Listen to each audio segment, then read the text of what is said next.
Hello, welcome back to our SnowRunner hard mode journey. In the last episode, we got through most of Drummond Island and added on to our profile balance, which currently sits at $54,000. If you're just joining in, the goal of this series is to get through 100% of the game on hard mode without using any mods. In this episode, we'll be heading into Island Lake to complete all of the tasks there. Our goal today is to knock out all the tasks without spending any cash. More after this.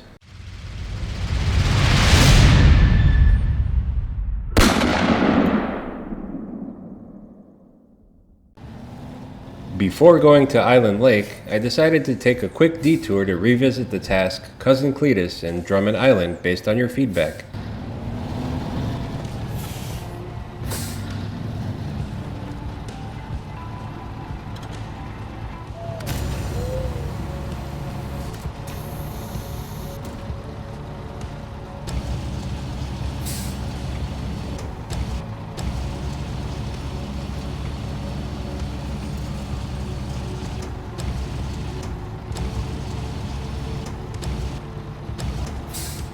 As you can see, the trick is to fully extend the crane and then lower it, which will put the barrel within range.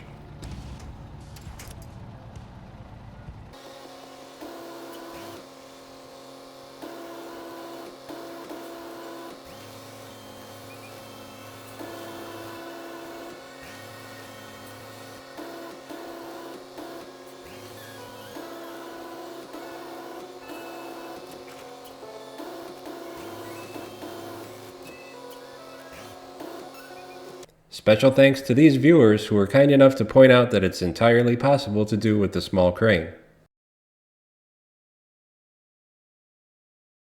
The second barrel is nearby and is much easier to get to.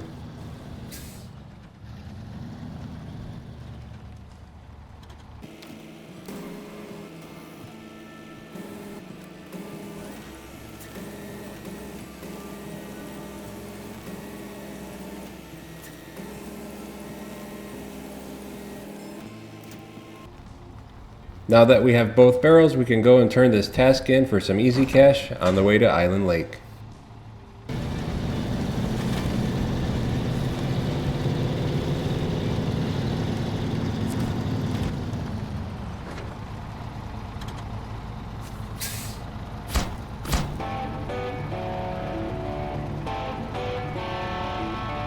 Before we move on, we are going to load up on wooden planks at the lumber mill near the gateway to Island Lake. We'll need 10 loads of wooden planks to complete all of the bridge repair tasks. I'm reusing a ramped flatbed trailer that can haul 4 slots of cargo with the Pacific P16.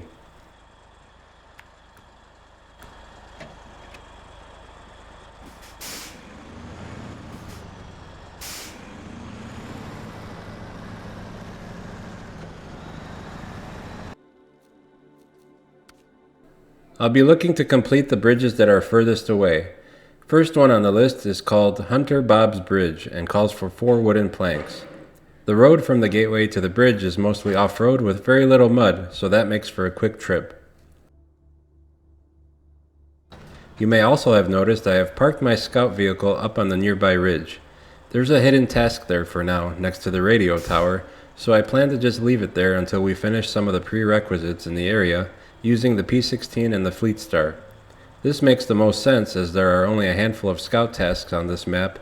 The majority require truck and trailer. Hunter Bob's Bridge is actually 2 bridges connected on the same road. Let's drop this off and then we will head back to Drummond Island for another load.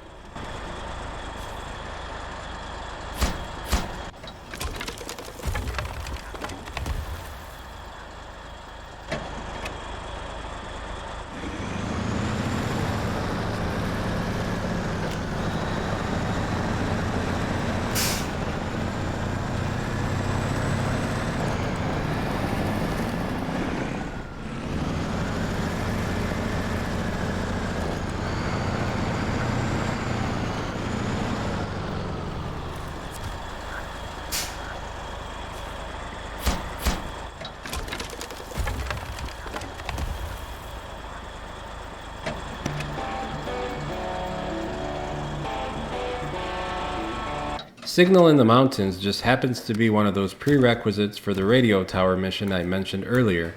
But in this case, I'm pointing it out simply because there's a scout fuel trailer near the area. The fuel trailer is down here by the watchtower and is perfect for these back-to-back trips.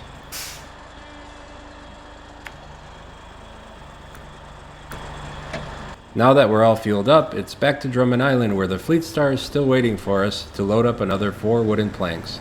I originally thought of doing the second trip in the Fleet Star, but the first trip with the P-16 was just too much fun, so now we will head back into Island Lake to complete 2 more bridge tasks. Next one on the list is Bridge the Gap, and this one's a little bit tricky because of the uneven terrain. I didn't want to go straight in, fearing I might not have enough room to turn it back around, so I thought it'd be a good idea to back it in.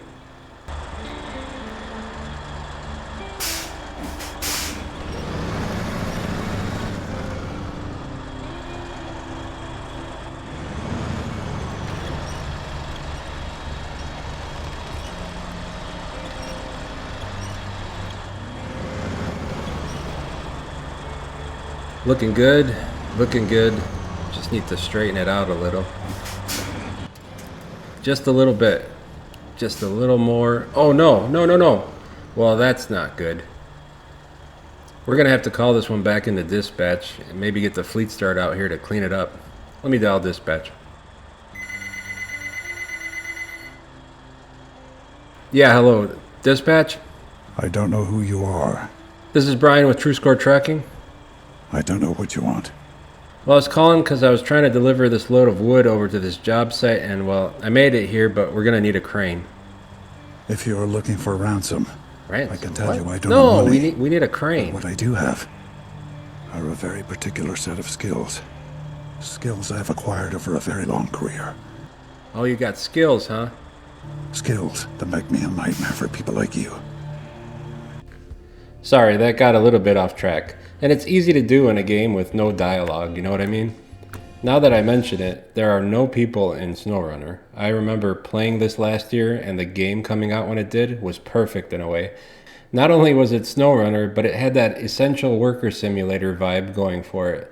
That being said, a little dialogue or side banter with a dispatcher would be nice. I know a couple guys that play the game while talking over CB radio, and I think that's just great. Anyway, as you can see, I decided to do some other stuff along the way since I'm hauling another load of wooden pallets. There's another bridge repair right across from the scout fuel trailer.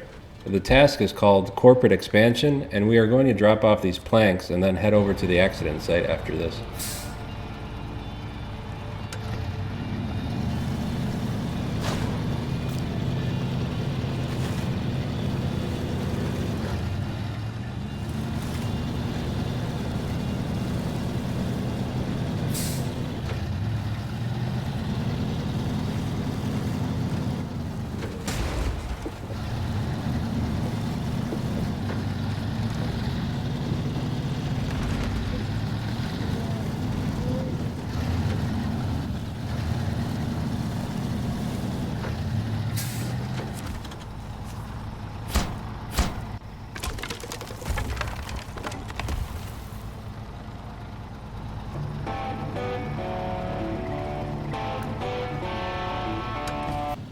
Now it's time to clean up the lost cargo from earlier and complete Bridge the Gap. If I can get to all the wooden planks, I'll have 2 extra, which I can just leave here on the trailer in case I need it for a later contract.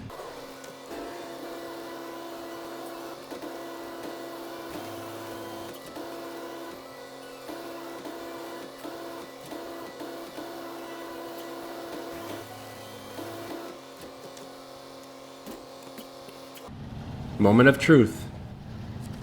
Can I back this truck up without failing like last time?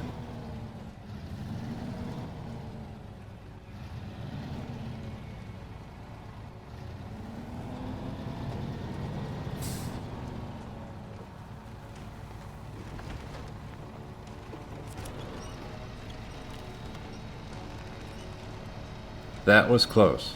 Too close. You're probably better off going in front first, but I'm just plain stubborn.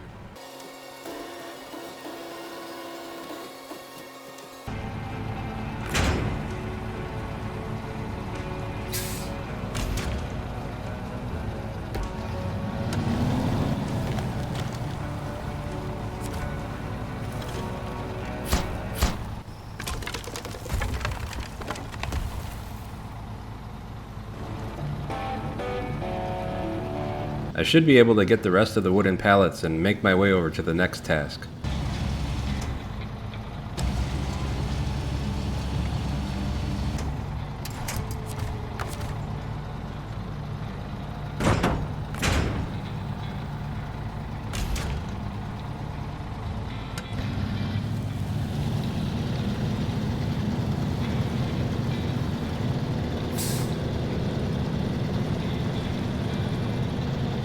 Looks like getting out of here will be a pain too.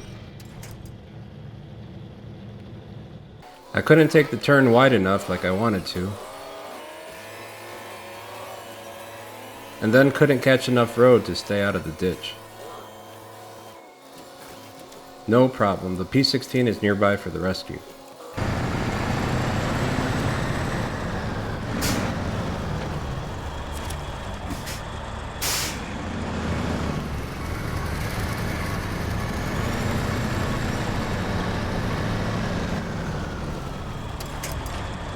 The final bridge repair task for this map is nearby, and it's called Tough Negotiations. It's another simple delivery to complete.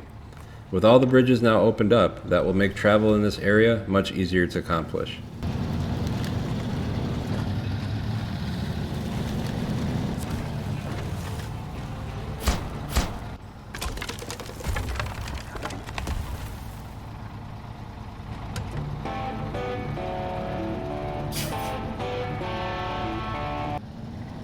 Next, we have a couple vehicle recovery missions.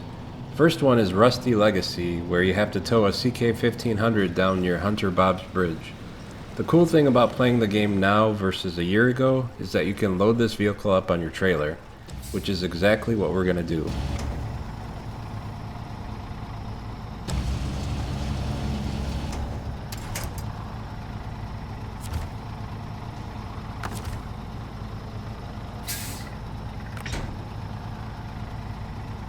With the pickup secured on our sideboard bed, we can now take it along to the next task, which is a little bit of a drive located near this area on the map.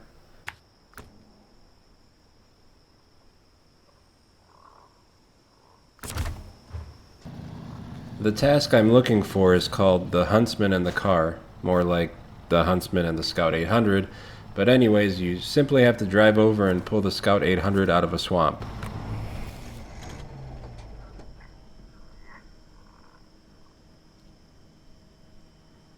We are going to take the long way around so that I can fuel up at our Scout trailer location. While we're here, we can leave the CK1500 and go rescue the Scout and deliver it to the drop-off point. This way there's plenty of fuel along this path, and once we return for the CK1500, it will only be a short drive to deliver that truck.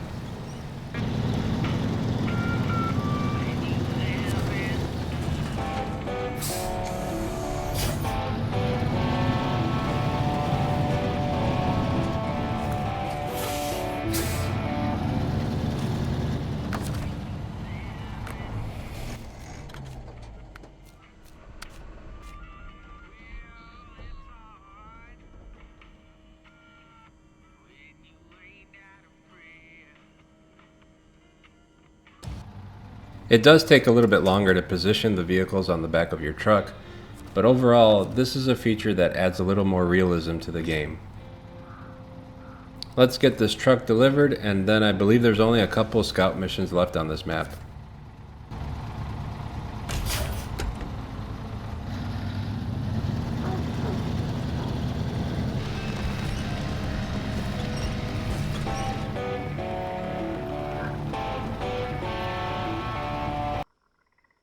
Now it's time to switch over to our Scout vehicle, which is conveniently parked near the broken antenna for the task Signal in the Mountains. Just visiting the antenna will complete this task.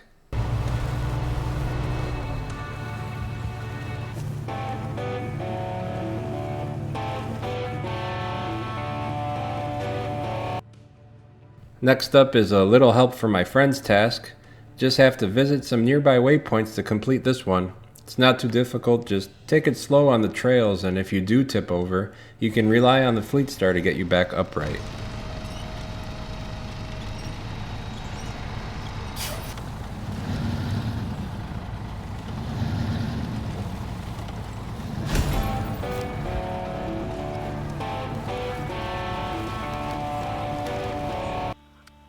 There is one more task I almost forgot about, and that is revisiting the fallen antenna near the location where we rescued the Scout 800. This requires hauling a cargo container up to the broken antenna. We will need a truck and crane for this one. It's along the path where we can fuel up at the Scout trailer, which has been getting a lot of use, but should have enough for a couple more fill-ups. One annoying thing about this task is that you're forced to auto-load. I know we were going for not spending any cash on this map, but there's no way around this one.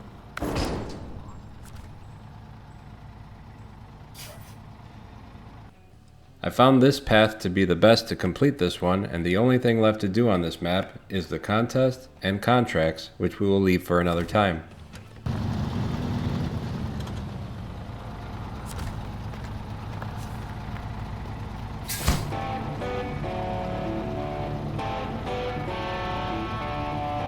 I will finish going around the map to get all the watchtowers and pick up all the upgrades, and then I'll work on getting all these vehicles back to the Smithville Dam garage. Let's recap all of the tasks that we completed today. The profile balance is looking real good since we didn't spend any cash. On the next episode, we will look into upgrading our fleet and doing a little spending. What do you think of the series so far? Leave a comment down below and hit the like button if you enjoyed this episode. Not yet a member? Well, what are you waiting for? TrueScore Gaming has over 200 SnowRunner episodes featuring Year 1 content. A whole lot more is in store for Year 2, so be sure to subscribe so that you never miss a video. Thanks to everyone for your support, and I'll see you on the next adventure.